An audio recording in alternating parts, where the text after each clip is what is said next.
여호와께서 자기 백성에게 힘을 주심이여 여호와께서 자기 백성에게 평강의 복을 주시리로다. 아멘. 사랑과 은혜가 풍성하신 하나님 아버지, 거룩하고 복된 주일을 맞아 저희를 온전한 찬양과 경배의 자리로 인도해 주시니 감사드립니다. 이 시간 간절히 사모하며 모인 우리 심령 위에 성령의 충만한 은혜를 부어 주시옵소서. 선포되는 말씀을 통해 우리 안에 모든 의심과 두려움이 사라지게 하시고 오직 주님이 주시는 참된 평강으로 가득 채워지는 시간이 되게 하옵소서. 우리 주 예수 그리스도의 이름으로 기도드립니다. 아멘.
여호와여, 내가 주께 부르짖으오니 나의 반석이여 내게 길을 막지 마소서.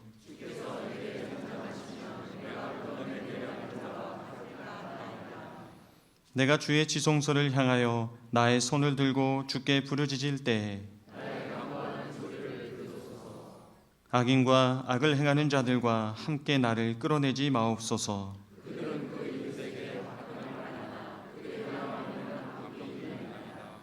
그들은 여호와께서 행하신 일과 손으로 지으신 것을 생각하지 아니하므로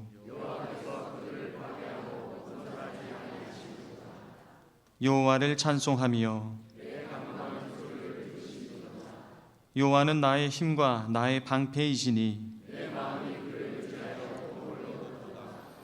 여호와는 그들의 힘이시오 그의 기름 부음 받은 자의 구원의 요새이시로다. 아멘. 다 함께 우리의 신앙을 고백하겠습니다. 전능하사 천지를 만드신 하나님 아버지를 내가 믿사오며 그 외아들 우리 주 예수 그리스도를 믿사오니 이는 성령으로 잉태하사 동정저 마리아에게 나시고 본디오 빌라도에게 고난을 받으사 십자가에 못 박혀 죽으시고 장사한 지 사흘 만에 죽은 자 가운데서 다시 살아나시며 하늘에 오르사 전능하신 하나님 우편에 앉아 계시다가 저리로서 산자와 죽은 자를 심판하러 오시리라.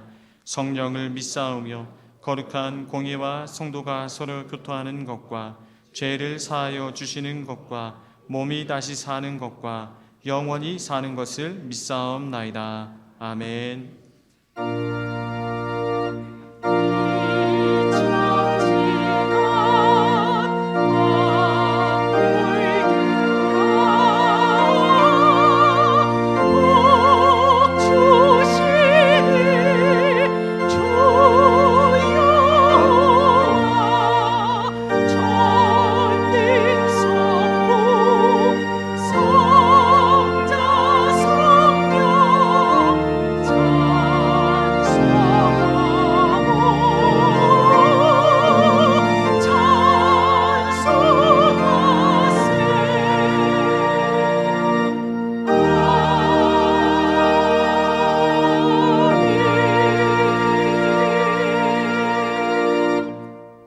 자리에 앉아주시기 바랍니다.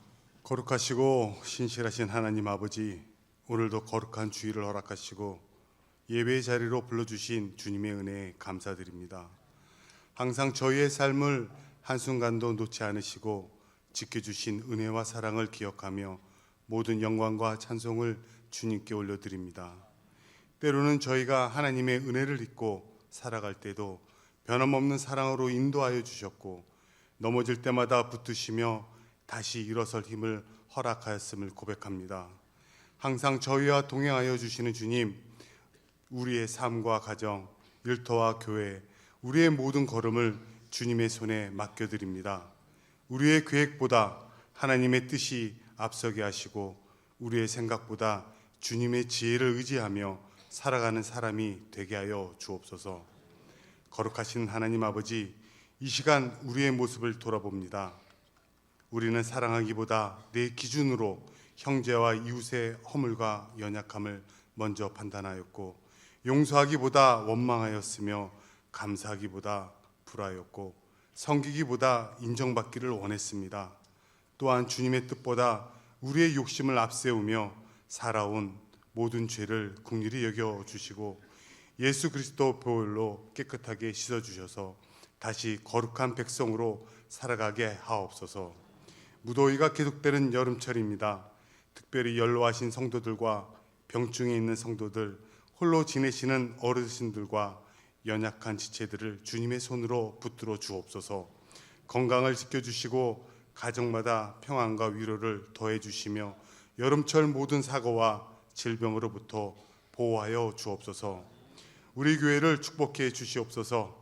이 지역 사회를 향한 복음의 통로가 되게 하시고 아직 주님을 알지 못하는 영혼들이 우리 교회를 통하여 예수 그리스도를 만나 구원의 기쁨을 누리게 하여 주옵소서. 우리의 영혼을 사랑하는 마음과 전도의 열정을 회복시켜 주시고 한 사람의 영혼을 천하보다 귀하게 여기는 교회가 되게 하여 주옵소서. 다음 세대를 위해 기도드립니다. 어린이와 청소년, 청년들이 세상의 가치관보다 하나님의 말씀을 기준으로 살아가게 하시고 예수 그리스도를 인격적으로 만나 믿음 안에서 성장하게 하옵소서. 여름 성경학교와 수련회, 다양한 여름 사역을 준비하는 모든 손길 가운데 함께하여 주시고 교사들과 봉사자들에게 지혜와 사랑을 더하여 주옵소서. 이번 여름을 통해 많은 영혼들이 하나님을 만나고 평생 잊지 못할 믿음의 경험을 하게 하여 주옵소서. 이 나라와 민족을 위해 기도드립니다. 대한민국을 긍휼히 여기시고 사회와 경제, 교육과 문화 모든 영역이 하나님 말씀 가운데 세워지게 하옵소서. 나라를 위해 수고하는 지도자들에게 지혜를 허락하시고 국민을 위한 올바른 결정을 내리게 하옵소서. 장마와 무더위가 이어지는 계절에도 자연재해와 각종 사고로부터 국민을 보호하여 주시고 어려움을 겪는 이웃들에게 필요한 도움의 손길이 이루어지게 하옵소서. 은혜로우신 하나님 아버지, 사랑하는 담임 목사님께 성령의 충만함과 영육간의 강건함을 더하여 주시고 언제나 거룩함 가운데 거하시며 오직 진리의 말씀만 담대하게 선포하게 하시고 선포되는 말씀이 살아 역사하여 우리 모두의 심령을 새롭게 변화시키는 생명의 말씀이 되게 하옵소서. 오늘 귀한 찬양으로 섬기는 호산나 찬양대 위에도 기름 부어 주옵소서. 그들의 찬양이 하나님께 영광의 찬양이 되게 하시고 성도들의 심령에는 위로와 은혜가 되게 하여 주옵소서. 오늘도 보이지 않는 곳에서 수고하고 헌신하는 이들이 주님의 기쁨을 누리고 그들의 헌신 위에 주님의 기도가 넘치기를 기도합니다. 이들의 수고가 헛되지 않게 하시고 주님의 사랑 안에서 풍성한 삶을 살아가게 하옵소서. 이 모든 말씀을 살아계셔서 역사하시는 예수 그리스도 이름으로 간절히 기도드립니다. 아멘.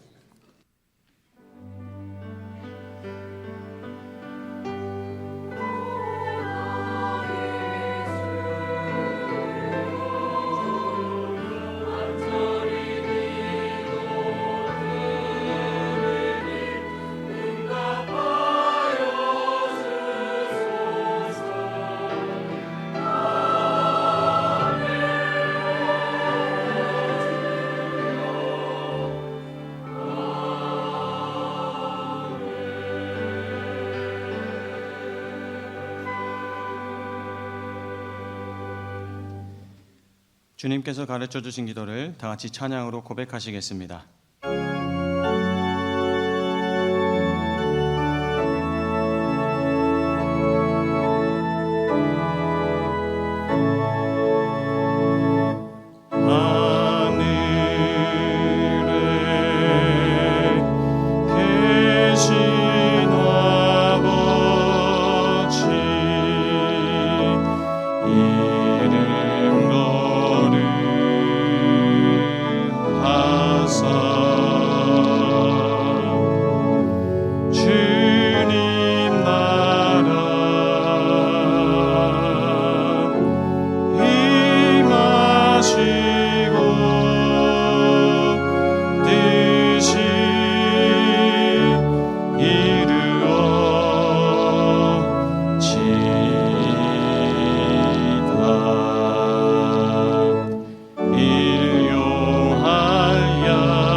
예배에 함께하신 모든 성도님들을 주님의 이름으로 사랑하고 축복합니다. 교회 소식을 알려드리겠습니다. 이번 주일은 성령 강림 후 제8주입니다. 교회에 등록하신 분이나 등록하기를 원하시는 분들께서는 새가족 모임에 참여해 주시기를 바랍니다. 새가족 모임은 매 주일 오후 12시 20분부터 6층 새가족 부실에서 있습니다. 교회학교 여름 행사가 하나님을 만나요 라는 주제로 8월 18일 화요일까지 진행됩니다. 부서별 자세한 중보기도 제목은 주보를 참고해 주시고 성도님들의 많은 관심과 기도를 부탁드립니다. 교회학교 교사 헌신 예배가 오늘 오후 2시 30분에 1층 대예배실에서 있습니다. 자전거 선교단 탄소 중립 라이딩이 7월 25일 토요일 오전 8시 30분 지하 2층에서 모여 팔당 투어를 출발합니다. 이호상 권사님께서 유기농 감자 20박스를 헌물해 주셨습니다. 귀한 섬김에 감사드리며 무더운 날씨에 감자 수확에 힘써주신 남성교회, 여성교회 회원분들께 감사드립니다. 교우 소식입니다. 김길성 권사님께서 서남병원에 입원하셨습니다. 회복을 위해 기도해 주시기 바랍니다. 교육자 휴가 일정은 주보를 참고해 주시기 바랍니다. 오늘의 제단 헌화는 이인대 권사님, 양정화 권사님 가정에서 범사 감사 제목으로, 심양석 권사님 가정에서 칠순 감사 제목으로, 애창관 섬김은 정재민 송도님 가정에서 생일 감사 제목으로 섬겨 주셨습니다. 이 시간 우리에게 주시는 하나님의 말씀은 요한복음 20장 19절부터 23절까지 말씀이며 신약성경 184쪽에 있습니다. 이날 곧 안식 후 첫날 저녁 때에 제자들이 유대인들을 두려워하여 모인 곳에 문들을 닫았더니 예수께서 오사 가운데 서서 이르시되 너희에게 평강이 있을지어다. 이 말씀을 하시고 손과 옆구리를 보이시니 제자들이 주를 보고 기뻐하더라. 예수께서 또 이르시되 너희에게 평강이 있을지어다. 아버지께서 나를 보내신 것 같이 나도 너희를 보내노라. 이 말씀을 하시고 그들을 향하사 숨을 내쉬며 이르시되 성령을 받으라. 너희가 누구의 죄든지 사하면 사하여질 것이요 누구의 죄든지 그대로 두면 그대로 있으리라 하시니라. 아멘.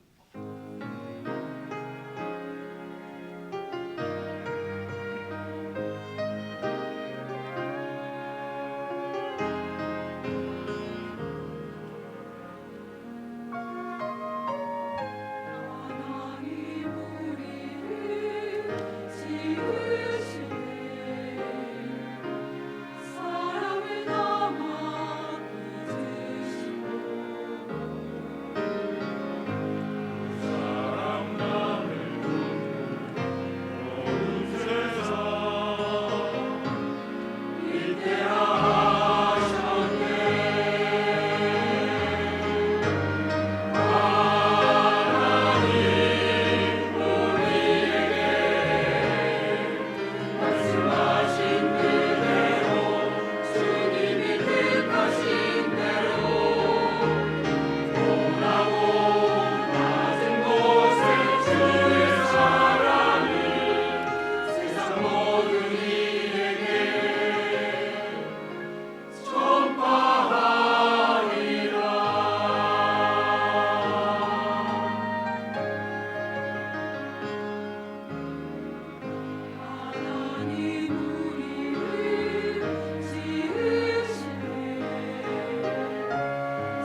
여러분, 사람은 누구나 연약합니다. 믿음이 좋은 사람도 어떤 환경에, 어려운 환경에 처하면 낙담하거나 또 두려움을 느낄 때가 있습니다. 아무리 불도저같이 주의 일 열심히 하는 사람도 엘리사처럼 낭망할 때가 있습니다. 주님께서 주신 사명이 어떤 것인지 잘 아는 사람도 그 일을 행하기가 주저할 때가 있습니다. 우리가 이처럼 믿음 생활하면서 여러 가지 난관 또 슬럼프에 부닥치는 이유는 여러 가지가 있을 것 같아요. 육신의 정욕, 안목의 정욕, 이생의 자랑이 우리 사명의 길을 막기도 하고, 또 편하게 살고자 하는 마음, 안락하게 살고자 하는 마음이 주의 길을 막기도 하고, 또 왜 나는 능력이 없을까, 이렇게 좀 무기력할까, 자신에 대한 회의, 무력감이 자기를 주장기도 하지만 가장 큰 이유는 두려움 같아요. 걱정과 근심. 내가 일을 할 때 고난을 겪어야 되고 어려움을 겪어야 되고 힘든 일을 겪어야 되는데 자신이 없는 거죠. 그 두려움이 우리를 사명의 길에서 움츠러들게 하고 아예 시도조차 못하게 하는 일들이 있습니다. 오늘 본문에 나온 제자들이 그랬습니다. 예수님 제자들은 예수님께서 십자가에 못 박혀 돌아가신 후에 유대인들을 두려워해서 한 곳에 숨어 있었습니다. 그 숨어 있는 장소가 어딘지는 성경에 나와 있지 않습니다만 추측컨대 아마 마가의 다락방이 아니었을까. 왜 나중에 그곳에서 기도하다가 성령 충만 받았잖아요. 그렇게 추측은 할 수 있습니다. 성경은 이때 제자들의 모습에 대하여 본문 19절에 이렇게 말하고 있습니다. 제자들이 유대인들을 두려워하여 모인 곳에 문들을 닫았더니 문들을 꽉 잡고 숨어 있었다는 것입니다. 제자들이 이렇게 숨어서 그렇게 있었던 이유는 죽음에 대한 두려움이겠죠. 예수님을 십자가에 처형했던 그들이 예수를 따르던 자신들도 붙잡아서 십자가에 처형할지도 모른다. 이런 두려움. 여러분, 인권이 없던 2000년 전에 한번 끌려가서 신문 고문 받으면 이 얼마나 잔혹이겠어요. 정말 얼마나 그것이 두려웠으면 이 베드로는 주님을 부인하지 않겠다고 해놓고 3번이나 부인했겠습니까? 그 두려움, 그 무서움 때문에 그 인간적으로 그럴 수밖에 없었던 거죠. 이때 예수님 제자들은 한 곳에 숨어 있었는데 단순히 두려운 정도가 아니라 극도의 불안, 공포 이런 것을 느끼면서 정말 문을 잠그고 숨어 있었습니다. 또 이들은 마음적으로도 희망이 없잖아요. 낙심했잖아요. 예수님을 3년이나 쫓아다녔는데 예수님은 십자가에 못 박혀 돌아가시고 예수님이 뭔가 로마를 무찌르고 뭔가 새로운 일을 할 것 같았는데 그냥 돌아가시고, 그럼 우리들은 뭐란 말이냐, 3년의 세월은 뭐란 말이냐, 앞으로 어떻게 살아야 될 것인가에 대한 막연한 절망감이 그들을 사로잡혀 있어서 그냥 꼭 숨어 있었다는 얘기입니다. 이때 예수님께서 그들이 있는 곳에 찾아오셔서 평강을 주시고 너희를 보내노라 파송을 하셨다는 이야기가 본문의 이야기죠. 오늘 우리는 본문을 통해서 몇 가지 사실을 한번 확인할까 합니다. 첫째로, 우리 주님은 사명 감당하지 못하고 두려워하는 제자들에게 사랑의 마음으로 찾아오셨다는 것입니다. 여러분, 예수님이 3년간 제자들과 함께 있었던 이유가 뭐죠? 예수님이 하나님의 아들 메시아임을 그들로 알게 하고 이 사실을 온 세상에 전하여서 사람들로 하여금 구원받게 하는 복음의 증인, 그런 증인으로 세우기 위하여 제자들을 3년 동안 데리고 다니면서 교육시키시고 훈련시키시고 사랑해 주신 거죠. 여러분, 예수님이 3년 동안 이들을 데리고 오신 목적은요, 정말 처음 부르실 때부터 드러납니다. 베드로와 안드레를 부를 때 주님이 뭐라고 말씀하셨어요? 나를 따라오라. 내가 너희로 뭘 만들겠다고요? 사람을 낚는 어부가 되게 하겠다. 주님은 제자들을 3년 동안 교육시키고 훈련시키신 이유는 단순한 성경 지식을 많이 알게 하려는 것도 아니었고, 훌륭한 학자가 되게 하려는 것도 아니었고, 높은 권세를 가진 종교 지도자로 만드는 것도 아니었고, 내가 너희로 사람을 낚는 어부가 되게 하겠다. 예수님이 그리스도임을 선포하여 사람들로 하여금 믿게 하여 그들로 구원을 받게 하려는 그런 목적이 우리 주님 앞에 있었다는 겁니다. 여러분, 주님은 부활하시고 나중에 승천하시기 직전에도 이 사명에 대하여 확고하게 말씀하셨습니다. 마태복음 28장 19절이죠. 너희는 가서 모든 민족을 제자로 삼아 아버지와 아들과 성령의 이름으로 세례를 베풀라. 모든 민족, 그래서 지금 선교사님들이 모든 민족 가운데 가 있는 것 아니겠습니까? 마가복음 16장 온 천하에 다니며 만민에게 복음을 전파라. 온 천하에 다니며 만민에게 복음을 증거하라고 말씀하셨어요. 너는 이 모든 일의 증인이라. 예루살렘과 유대와 사마리아 땅끝까지 이르러 나의 증인이라. 이게 주님의 목적이었습니다. 온 세상에 다니며 땅끝까지 주님의 증인되는 것, 이게 목적이었습니다. 여러분, 가든지 아니면 보내든지 이게 우리의 사명인 거잖아요. 그래서 우리가 열심히 선교응금에서 선교사를 지원하는 것 아니겠습니까? 그런데 지금 예수님 제자들의 모습은 어떠합니까? 19절 말씀을 다시 보면 제자들이 유대인들을 두려워하여 문들을 꼭 닫고 숨어 있었다는 얘기입니다. 문들을 박차고 나가서 복음을 증거해야 될, 증인의 삶을 살아야 될 그들이 문을 꼭 걸어 잠그고 집안에 있었다는 것입니다. 여러분, 예수님이 다시 사셨다, 이런 것을 여인들로부터 들었으면 저들은 나가서 주님이 부활하셨다, 생전에 말씀하신 대로 삶 안에 부활하셨다, 너희들이 십자가에 못 박은 그 예수는 바로 하나님의 아들 메시아다, 이렇게 전파해야 되었는데 그들은 안타깝게도 유대인들을 두려워해서 문을 잠근 채 집안에 있었다는 것입니다. 여러분, 주님께서 3년 동안 하신 말씀 중에 많지만 그 중에 하나가 무엇이냐? 이 말씀이에요. 두려워하지 말라. 갈릴리 바다에서 풍랑이 일어날 때요, 제자들이 주여 구원하소서 우리가 죽게 되었나이다 얘기할 때 어찌하여 무서워하느냐? 무서워하지 말라는 얘기잖아요. 주님은 제자들을 세상에 파송할 때도 양을 이리 가운데 보낸가 같도다 말씀하시면서 그러나 그들을 두려워하지 말라 이렇게 말씀하셨어요.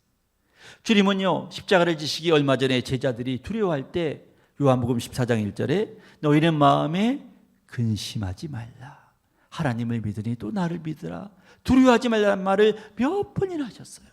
그런데 제자들은 수없이 예수님이 두려워하지 말라는 말씀을 하셨음에도 불구하고 오늘 요한복음 20장 19절에 보면 유대인들을 두려워하여 모인 곳의 문들을 잠그고 숨어 있었다는 것입니다.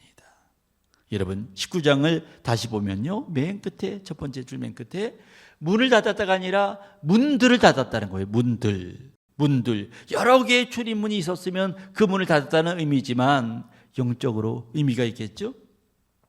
예수님이 하나님 아심을 믿고 담대하게 나가서 복음을 전하는 믿음의 문도 닫았고요, 땅끝까지 이르러서 문 밖으로 나가서 복음을 전해야 되는 사명의 문도 닫았고요, 힘들고 어렵고 고난스러우면 주님을 붙잡고 능력받아야 되는데 기도의 문도 닫았고요, 다 닫은 채 그냥 마치 폐인처럼 숨어 있었다는 것입니다. 여러분, 이런 모습은 주님이 바라시던 제자들의 모습이 아니었죠. 주님은 담대하게 세상 끝까지 가서 복음을 증거하는 모습이었는데 이런 모습은 너무나 주님의 기대와는 다른 모습이었습니다. 우리 주님의 마음이 얼마나 실망스러웠을까요? 우리도 그렇지 않습니까? 여러분, 힘과 열정을 다해서 어떤 일을 다 했는데 결과대로 이루어지지 않을 때 내가 다시는 그 일을 하나 봐라, 실망스러워서 그렇게 하잖아요. 어떤 사람을 사랑하며 정성을 쏟았는데 기대에 미치지 못하면 마음이 상처를 받잖아요. 내가 저 사람에게 다시는 마음을 주나 봐라, 저 사람에게 위해서 애쓰나 봐라. 사랑한 만큼 실망도 큰 거죠. 우리 주님의 마음도 얼마나 실망이 컸을까요? 여러분, 제자들도 우리는 왜 이럴까? 주님은 그렇게 이야기하셨는데 왜 이렇게 주님을 부인하고 이렇게 다 도망하고 살았을까? 죄책감, 주님은 우리를 다시는 거들떠보지 않을 거야, 이런 생각에 사로잡혀 있었을 것 같아요. 그런데 이런 제자들에게 놀라운 일이 일어나죠. 19절 말씀을 다시 보시면요, 이날 곧 안식 후 첫날 저녁 때에 제자들이 유대인들을 두려워 모인 곳에 문을 닫았더니, 두 번째 줄 읽어볼까요? 시작. 예수께서 오사 가운데 서서 이르시되 너에게 평강이 있으리다. 예수께서 그들에게 어떻게 하셨다고요? 오셨다는 것입니다. 제자들이 먼저 주님 앞에 주님 우리가 잘못했습니다, 주님을 붙잡은 것이 아니라, 다시 기회를 주십시오, 주님을 매달린 것이 아니라 주님께서 그들에게 오셨다는 겁니다. 아무 공로가 없는 그들, 아무 한 일이 없는 그들, 그저 숨어 있었던 사명 내팽개치고 숨어 있었던 그들에게 주님께서 오셨다는 것입니다. 주님이 사랑하시고 기대하셨기 때문이죠. 여러분, 주님은요, 우리가 얼마나 일했느냐 이거 따지지 않습니다. 얼마나 공도가 있느냐 이거 따지지 않습니다. 아무 한 일이 없는, 아무 공로가 없는 제자들에게 주님이 오늘 오셨잖아요. 이사야 55장 1절에 뭐라고 말하고 있죠? 오라, 너희 목마른 자들아 물러나오라. 돈 없는 자도 오라. 너희는 와서 사 먹되 돈 없이 값 없이 와서 포도주와 저주에 사라. 주님은 공로, 세상의 명예, 권세 이런 것이 있는 사람을 귀하게 여기고 그러지 않은 사람을 귀하게 안 여기고 그것이 아닙니다. 여러분, 아무 한 일이 없고 아무 공로가 없는 제자들에게 주님이 여러분 오셨잖아요. 주님은 바리새인과 세리의 기도 중에 누구의 기도를 들으셨죠? 세리의 기도를 들으셨습니다. 우리는 종종 이렇게 생각합니다. 내가 믿음이 좋아져야 주님이 나를 알아보실 거야. 내가 공로를 크게 세워야 주님이 나를 대단하다고 여기실 거야. 아닙니다. 절대 그렇지 않습니다. 제자들은 실패했지만 주님은 찾아오셨습니다. 아무 한 일이 없지만, 아무 공로가 없지만, 주님의 기대에 한참 못 미쳤지만 주님은 그들을 찾아오셨다는 겁니다. 여러분, 한 주를 보내면서 나는 왜 주의 말씀대로 살지 못했을까? 혹시 마음에 괴로움을 가지고 나오신 분 계십니까? 주님 말씀대로 살지 못하고 주님 기대대로 살지 못해서 낙심한 마음으로 나는 매일 넘어질까? 왜 나는 매일 실패할까? 나는 왜 이 정도밖에 되지 못할까? 이런 마음으로 주님의 은혜를 구하기 위하여 나오신 분 계십니까? 주님은 그런 사람과 함께 하시고 이 시간도 그런 사람과 동행하시면서 은혜를 주신 분이 주님이시는 거죠. 성경을 보면 주님은 찾아오시는 분이시잖아요. 하늘의 보좌를 버리시고 이 땅에 내려오셨습니다. 이 땅에 계실 때도 유대, 변방, 갈릴리, 사마리아, 두로와 시돈, 데가볼리 변방을 다니면서 사람들을 만나 주셨습니다. 그곳에 사람들을 왜 만나 주셨어요? 그곳 사람들이 무슨 똑똑합니까? 대단합니까? 대단한 공로가 있습니까? 아닙니다. 주님의 한없는 사랑이 주님의 발걸음을 그들에게로 이끄신 거죠. 마찬가지예요. 주님의 사랑은요, 지금 우리를 향하고 계시고요, 우리를 찾아오시고 함께하는 분이 주님이십니다. 여러분, 지금부터 300년 전에 영국 사회는요, 그 데이즘, 이신론 들어보셨죠? 자연신론이 지식인들에게 유행했습니다. 물론 기독교를 이 계몽주의에 맞서가지고 어떻게 하면 변호해 볼까 하는 그런 생각이었지만, 선한 의도로 출발했지만, 하지만 기독교의 하나님에 대한 바른 이해를 갖지 못했습니다. 여러분, 이 신론은 이런 생각들이에요. 하나님은 세상을 창조하셨지만 지금 이 세상에서는 관여하지 않으신다. 그런 거예요. 여러분, 우리가 옛날에 부흥 강사님이 그 하나님을 설명할 때 시계를 이렇게 보여주면서 이 시계가 아메바에서 이게 진화돼서 이렇게 됐느냐? 아니다. 누군가 만든 사람이 있다. 그분이 하나님이다. 하나님을 창조주로 그렇게 얘기하는 아주 좋은 예화죠. 하지만 적절한 예화는 아닙니다. 왜냐하면 시계업자는, 시계를 제조업자는 만들잖아요. 그 다음부터는 시계에 관여하지 않죠. 시계는 자기의 어떤 그 규율에 의해서 움직이는 겁니다. 이실로는 그렇게 생각했어요. 하나님은 세계를 창조하셨지만, 하지만 지금의 역사에는 관여하지 않으신다.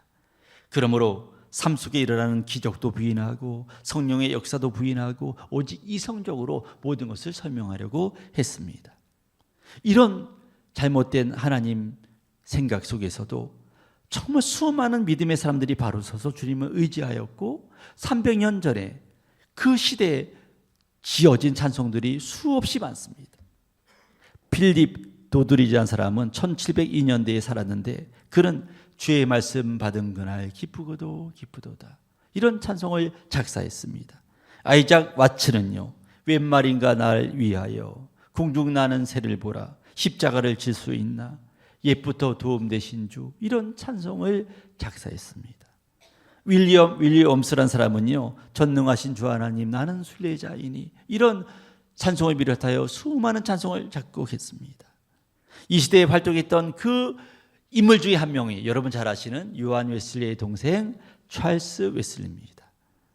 여러분, 찰스 웨슬리는요, 정말 하나님은 우리 삶에 관여하시지 않는 분이 아니다, 하나님은 창조자만 될 뿐 이 세상에 관여하지 않은 분이 아니시라. 주님은 이 세상 풍파와 이 세상의 여러 가지 풍랑 속에서도 우리를 지켜주시고 찾아오셔서 인도하시고 돌보는 분이 주님이시라.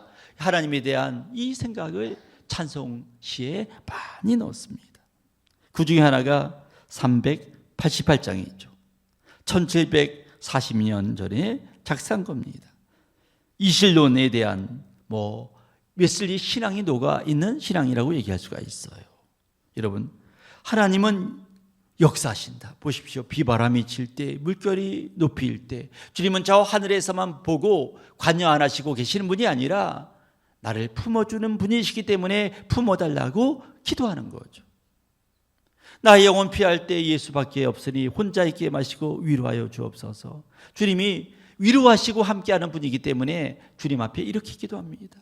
병든 자와 맹인을 지금도 오셔서 고쳐주는 분이 주님이시기 때문에 고쳐달라고 기도하는 겁니다. 생명수로 고치사 나를 성케 해달라고 기도하는 거죠. 여러분, 하나님이 이실론에서 나오는 하나님처럼 하나님이 천지를 창조하시는 더 크리에이터, 창조주는 되시지만 역사를 주관하시고 관여하는 사랑의 하나님이 아니라면 이런 찬송을 할 필요가 뭐였어요? 이런 기도를 할 필요가 뭐가 있습니까? 하지만 주님은 창조주뿐만 아니라 함께 하시고 내 삶을 지켜주시고 비바람이 칠 때 물결이 높이 일 때 나와 함께 하시는 분이시기 때문에 이런 찬송을 부를 수 있는 거예요. 이런 찬송은 단지 주님이 나를 지켜주옵소서 이런 찬송에서 더 나아가서 하나님은 창조주뿐만 아니라 나와 함께 하시고 내 삶을 지켜주는 분이다, 이런 고백입니다.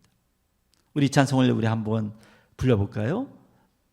네, 가사를 생각하시면서 하나님은 역사를 주관하시는 분이시고 내 삶에 관여하셔서 풍파와 여러 가지 물결이 높일 때 나를 돌보신다는 주님임을 우리 고백하며 찬송을 한번 불러보겠습니다.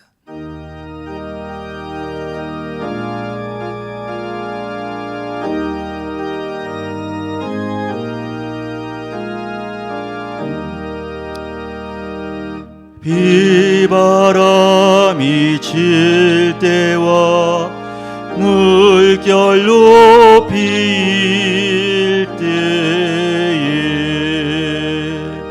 사랑 많은 우리 주 나를 품어주소서.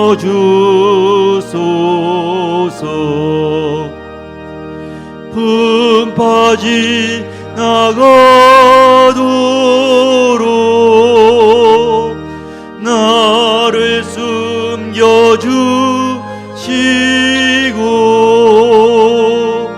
안식 없는 곳으로 주여 인도하소. 3절 전능하신 예수께 나의 소원이 있으니 병든 자와 맹인을 고쳐주신 빕니다. 나에게는 죄악이 가득하게 찼으나 예수께는 진리와 은혜 충만하도다.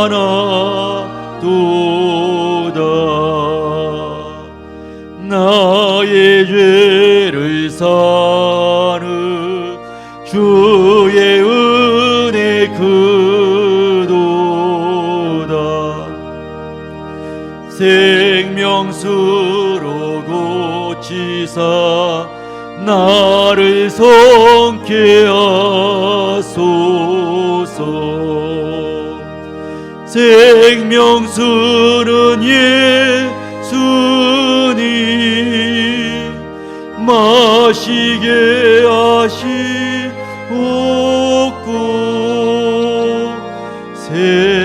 샘물처럼 내 맘에 솟아나게 하소서.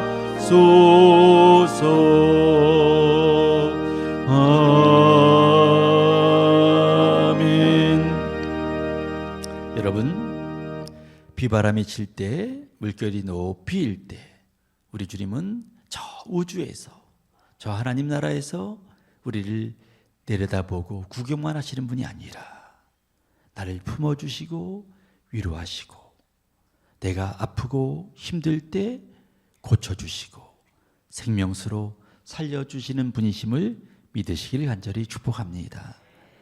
예수님은 언제나 우리를 찾아오시고 생명수로 우리를 고쳐주는 분이십니다.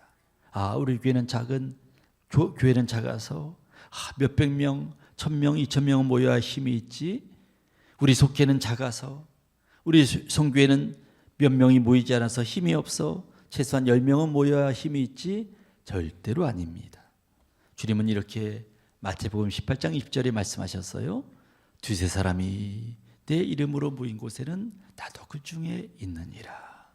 속회에서, 선교에서, 집에서 한 명이 기도하든 두 명이 함께 예배하든 기도하고 찬양할 때 주님의 이름으로 모인 곳에는 주님이 그들 중에 함께 계시겠다는 거예요.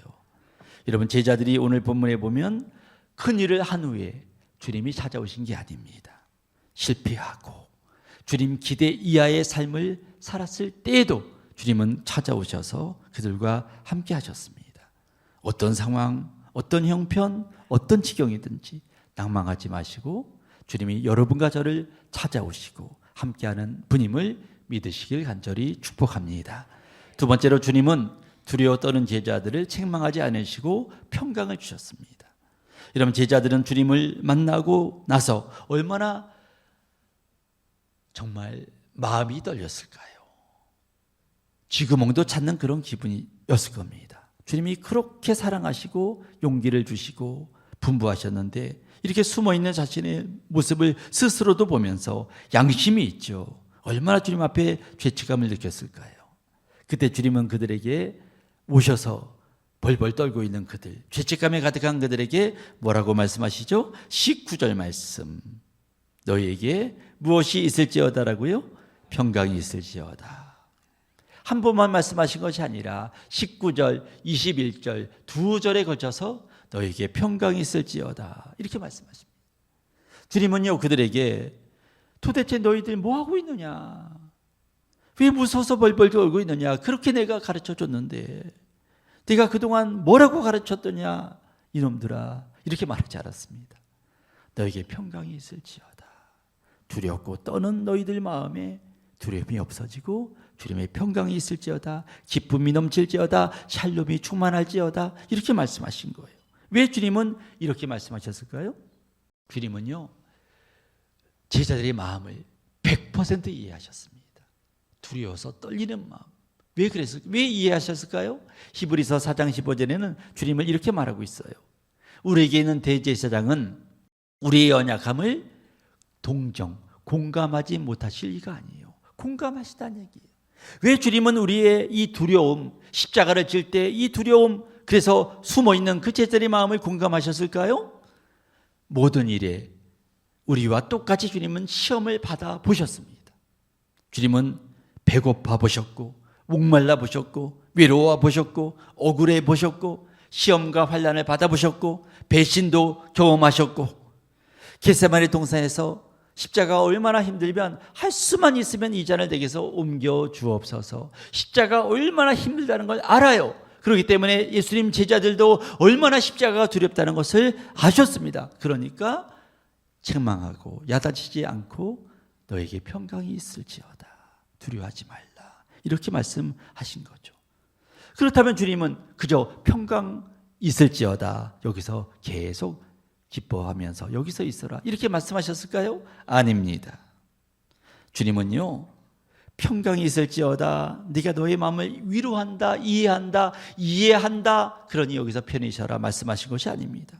주님은요, 이해만 하시는 것이 아니라 고쳐주는 분이잖아요.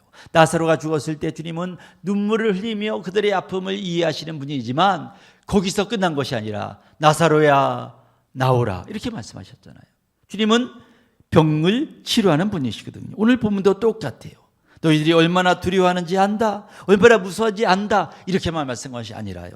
주님은 이렇게 말씀하십니다. 21절을 보면요, 너에게 평강이 있을지어다 말씀하시고 나서 아버지께서 나를 보내신 것 같이 나도 너희를 보낸다. 사명을 다시 한번 확인해 주세요.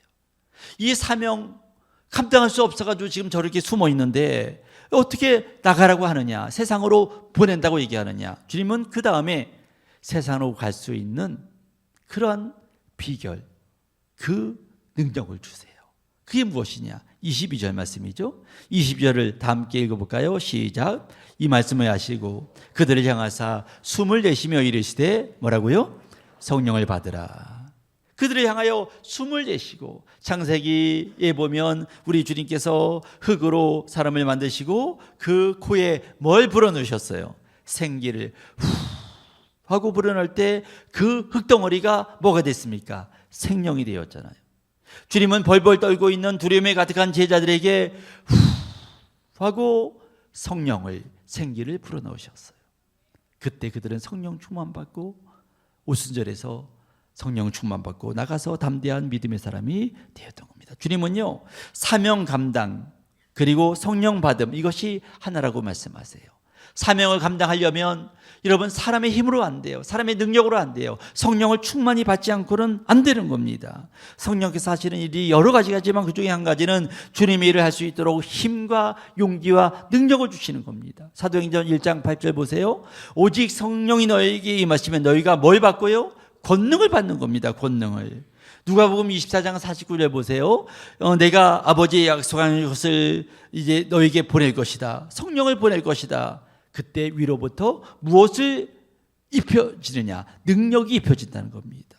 하나님 일꾼들에게 필요한 게 뭐예요? 그 능력입니다. 능력이 필요해요. 근데 이 능력은 사람에게 있는 것이 아니라 하나님이 주시는 게 이 능력이에요.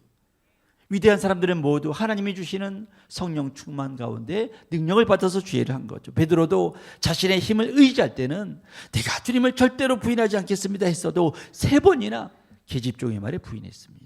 하지만 오순절 다락방에서 성령 충만 받았을 때는요, 담대하게 나가서 오순절날 모였던 사람들에게 방언으로 주님의 복음을 전할 수 있었던 겁니다.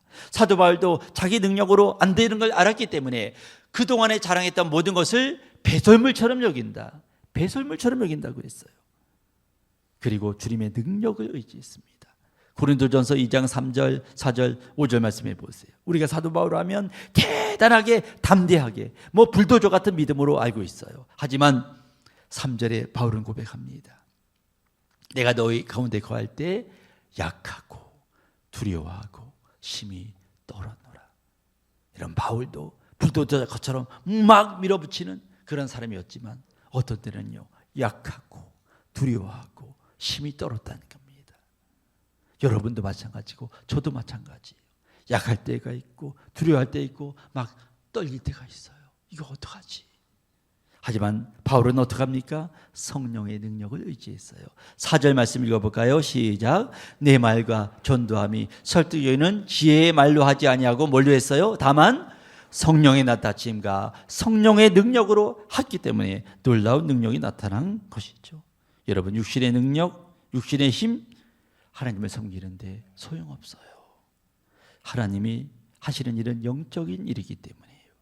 가끔 보면 자신의 힘으로, 자신의 능력으로 주의 일을 하려는 사람들이 있어요. 자신의 학력, 성경 지식, 그리고 말주변. 하지만요, 어느 정도 열매가 있을 수 있지만 참답게 주님께서 맺으라는 열매를 맺을 수가 없습니다. 주님의 일은 오직 성령의 능력으로 가능합니다. 그래서 스가랴 4장 6절은 이렇게 말하고 있죠. 읽어보겠습니다. 시작. 만군의 여호와께서 말씀하시되 이는 힘으로 되지 않고 능으로 되지 않고 오직 나의 신으로 되느니라. 성령님의 힘으로 된다는 거예요. 주님의 일을 하다가 해결할 수 없는 문제들이 생겨요. 주님의 일을 하다 보면 낭망할 일이 생깁니다. 그럴 때 왜 성령을 의지해야 되느냐? 로마서 8장 20절은 이렇게 말하고 있습니다. 이와 같이 성령도 우리의 연약함을 그때 어떻게 하신다고요? 도우신다. 도우신다는 것은요, 헬라어로 보면 함께 붙잡는다 그런 뜻이에요. 내가 무거운 짐을 지고 갈 때 이게 중력에 의해서 얼마나 무거워요. 근데 누군가 옆에서 함께 붙잡아주면 쉽게 그 물건을 들 수가 있는 겁니다. 여러분, 그래서 성령님을 의지하고 주님을 의지하고 나가라고. 주님은 사명만 주신 것이 아니라 사명을 감당할 수 있는 힘을 주신 겁니다. 마지막으로 여러분 이거 한번 읽어볼까요? 우리가 이 성경을 보면요, 19절 말씀을 보세요. 이날 주님께서 제자들을 찾아오셔서 그들과 함께 이야기하시는데 주님이 계신 곳은 어딘가를 가르쳐주고 있어요. 예수께서 오사 제자들 어디에 섰다 그랬습니까? 가운데. 한쪽 구석에 쓴 게 아니라, 앞에 쓴 게 아니라, 옆에 쓴 게 아니라 가운데 섰다는 것을 왜 강조할까요? 여러분, 지금 제자들 가운데는 뭐가 있습니까? 두려움이 있어요. 제자들 마음 한가운데는 뭐가 있습니까? 두려움이 있습니다. 유대인들이 두렵고 고난이 두렵고 십자가가 두렵고, 그게 그들 마음 중심에 있어서 문을 꼭 걸어담고 숨어 있는 거예요. 하지만 주님은 그들 가운데에 서셨다. 그들 가운데 두려움이 아니라 뭐가 있길 원하느냐? 예수님이 있길 원하고 하나님이 있길 원하고 성령님이 있길 원한다는 거예요. 그들 제자들 가운데, 우리 교회 가운데 정말 여러분 마음 중심에 오직 인간의 뜻이 아니라 주님의 뜻만 있기를 원한다는 얘기입니다. 그 주님을 바라보고 나갈 때 놀라운 일이 일어난다는 얘기입니다. 여러분 인생의 가운데, 여러분 마음 가운데 예수님이 있기를 간절히 축복합니다. 우리 교회 하는 모든 일 가운데 주님이 있기를 간절히 축원합니다. 그리할 때 그 교회는 주님 앞에 칭찬받는 교회가 되는 것이고, 그 성도는 주님 앞에 갈 때 칭찬받는 성도가 되는 것입니다. 우리 동교회 성도님들이 다 중심에 주님을 모시고 성령님을 모시고 살아서 이 세상 승리하며 주님께서 크게 칭찬받는 귀한 종들 되기를 주의 이름으로 간절히 축원합니다. 하나님 아버지 감사합니다. 연약하고 우리는 부족합니다. 때로는 걱정, 근심이 우리를 짓누를 때가 있지만 우리 주님 성령님의 힘으로 모든 것을 이기고 승리할 수 있도록 도와주시옵소서. 두려움 가운데 문을 닫고 있던 제자들에게 찾아오셔서 그들에게 평강을 주시고 숨을 대 쉬시며 성령을 주신 것처럼 우리들에게도 숨을 대시며 성령을 주시어서 흙덩이가 생명이 되었듯이 우리 모두가 십자가의 군사, 강한 군사가 되게 하여 주시옵소서. 주님만이 하실 수 있을 줄 믿사오니 이 주님을 의지하고 주님을 붙잡고 나가서 모두 다 주님의 합당한 열매를 맺는 주님 사명자로 서게 하여 주시옵소서. 예수님의 이름으로 축복하며 기도드렸사옵나이다. 아멘.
이제 다 함께 일어나셔서 봉헌하시겠습니다.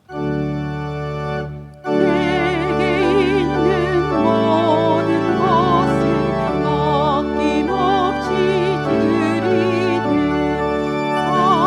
사랑하고 의지하며 주만 따라 살리라.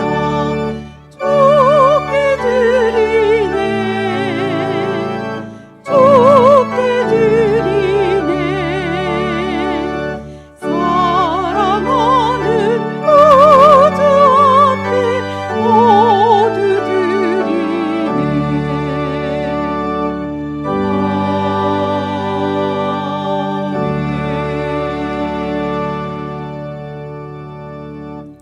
은혜로우신 하나님, 그리스도 예수의 날까지 우리의 혼과 육과 영이 온전히 보존되기를 원하신다고 말씀하셨듯이 우리의 육체를 강건케 하시고 우리 영을 견고케 하셔서 그리스도의 군사로서 이 땅을 승리하며 살아가게 하여 주시옵소서.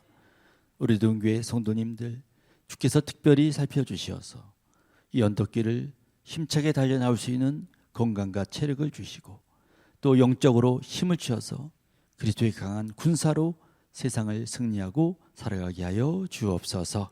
귀한 예물을 주 앞에 봉헌하오니 주께서 귀한 예물 받아주시고 풍성한 복으로 함께 하시고 기쁨 넘치는 소식들로 그 가정에 충만히 채워 주시옵소서. 주님이 만복의 근원이심을 고백하며 예물 드리오니 주께서 다 받아주시고 함께 하여 주시옵소서. 예수님 이름으로 기도드렸사옵나이다. 아멘.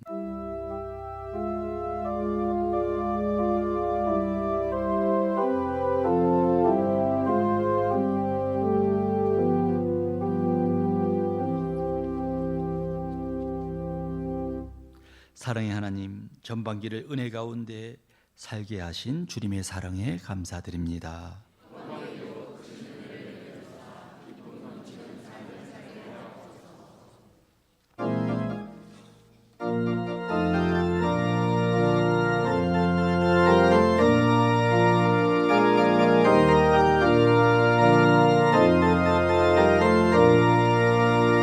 빈들의 마른 풀같이 시들은 나의 영혼, 주님이 약속한 성령 간절히 기다리네.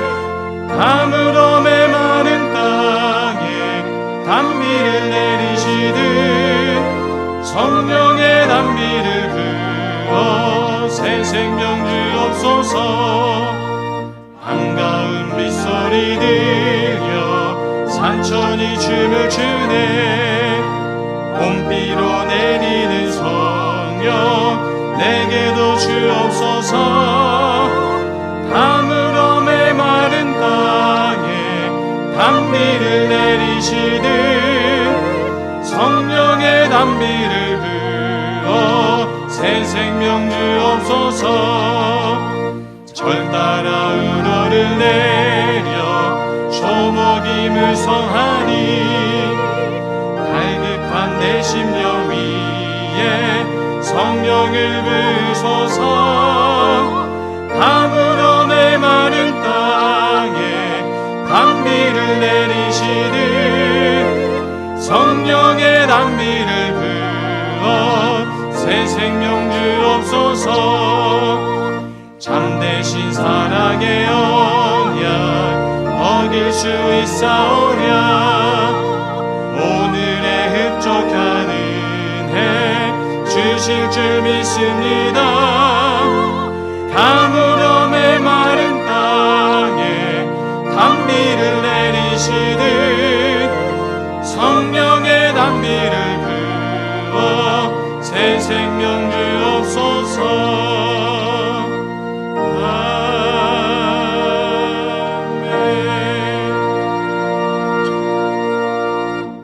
이제는 우리 구주 예수 그리스도의 크신 은혜와 하나님 아버지의 넓고 무한하신 사랑하심과 보혜사 성령님의 감화감동 충만하심이 오늘 찾아오신 주님, 사명 맡겨주신 주님, 성령과 능력 주신 주님을 신뢰하고 그 주님을 인생 가운데 모시고 살기로 결단하는 모든 성도님들 위해 지금부터 영혼까지 함께 하시기를 간절히 축원하옵나이다. 아멘.